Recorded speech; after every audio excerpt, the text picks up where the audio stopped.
I am on my way home with another of those horrible headaches. The doctors at the VA say they are caused by the metal plate in my head.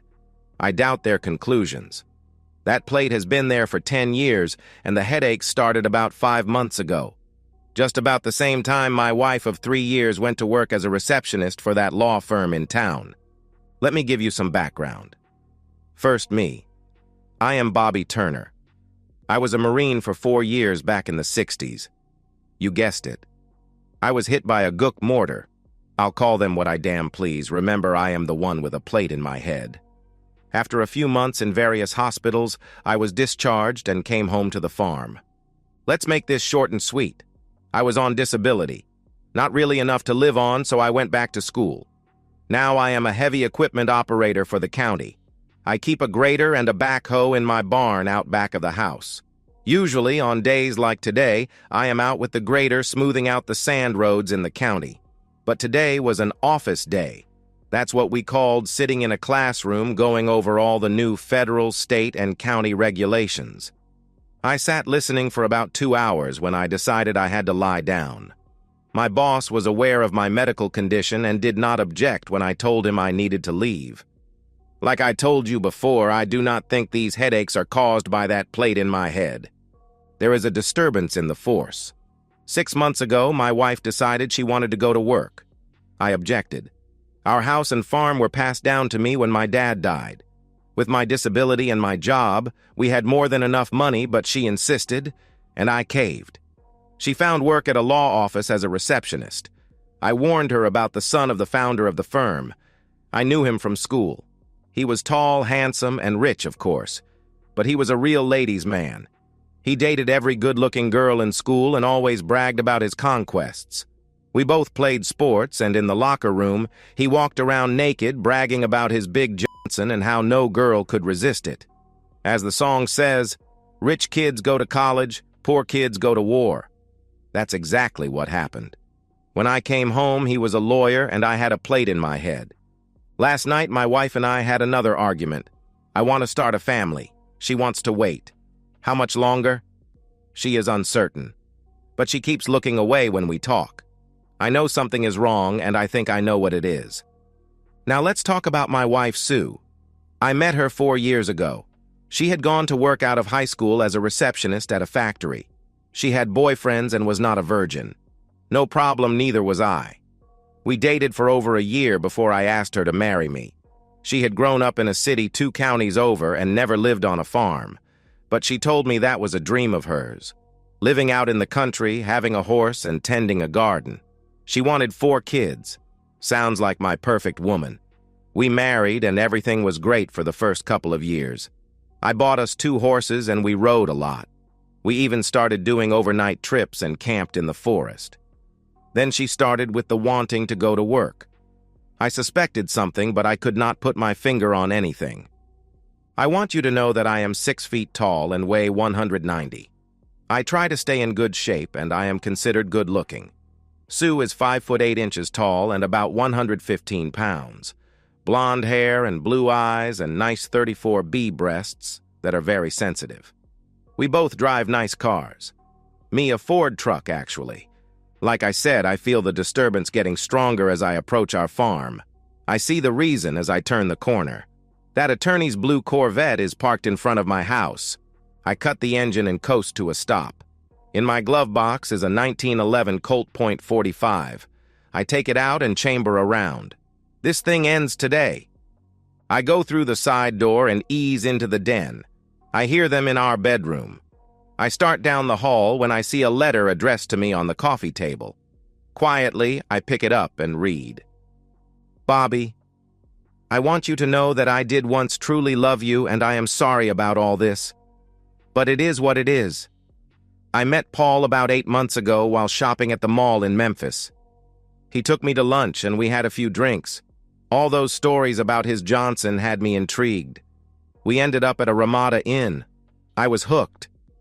When that job opening came up at his office, he got me hired. We spent a couple of days a week being intimate either in his office or at his house. Those late nights and Sunday afternoon shopping trips were spent with him. We fell in love. Now he has to go to Miami to deal with a client, and he invited me to go with him. When we get back, I will file for divorce and move my things into his house. We will be gone for about a week, so that will give you time to cool down. I know how hot-headed you can be at times. Bobby, I am really sorry to hurt you like this, and I really did love you. Please try to understand. Sue. She is about to find out how hot-headed I really can be and how I will never understand. I sneak down the hall and stand at the bedroom door. Paul is on top of her for all he is worth. I tap the door with the barrel of the .45. They both look up at the same time. Paul jumps up as his is spraying all over everything. Bobby, you scared the hell out of me. Put that gun down and we'll get dressed and leave. He has a smirk on his face. Paul, just shut up and stand there while I talk to my wife. Look, you are not going to shoot anybody. I fired the first round over his head and into the wall. Sue started screaming, Bobby, please just let us leave. I'll divorce you and I don't want a thing. Just let us go. I read your letter in the den. This is all about his Big Johnson? Pretty much, she said. I look over at Paul and he is grinning. That really annoyed me. His Johnson was hanging down between his legs. I aimed a shot about an inch above it. That's when things got really loud. Paul was screaming and grabbing at his Johnson. It is about 2 inches shorter than it was a couple of minutes ago. When his hand grabbed it must have hurt more because he sure screamed louder and fell to his knees beside the bed.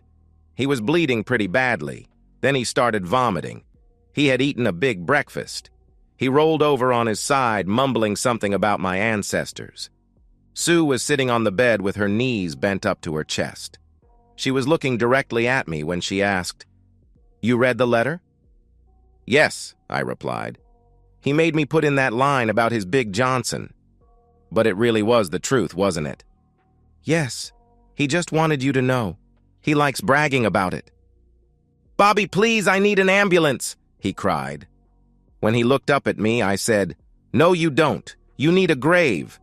My next round hit him in his left eye. What brains he had were on the floor behind him. Sue was suddenly quiet.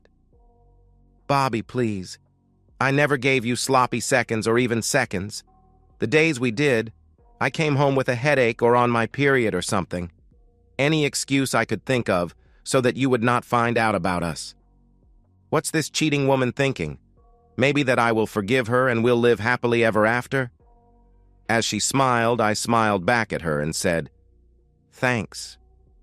My next shot hit her in the forehead. I wrapped their bodies in sheets from the bed and carried them out to that Corvette. I put them together as I found them, naked, in the passenger seat. I found his keys in his pants pocket and drove them out behind the barn. It was out of sight in case anybody drove by.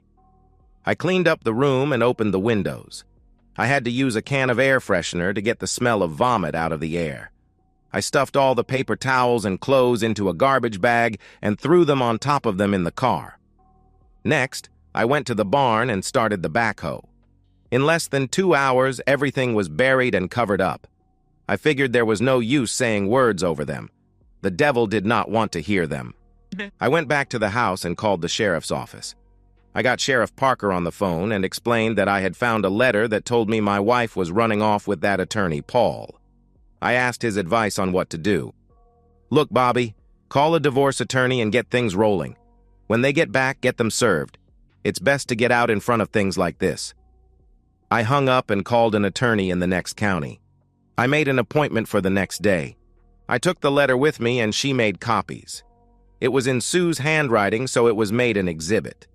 She would have the papers ready when they returned. I packed everything of Sue's up in plastic garbage bags and set them beside her car in the garage. The next day, I was back grading roads in the county.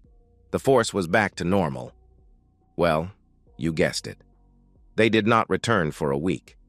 In 10 days, I was getting calls from the law office wanting to know if I had heard from my wife.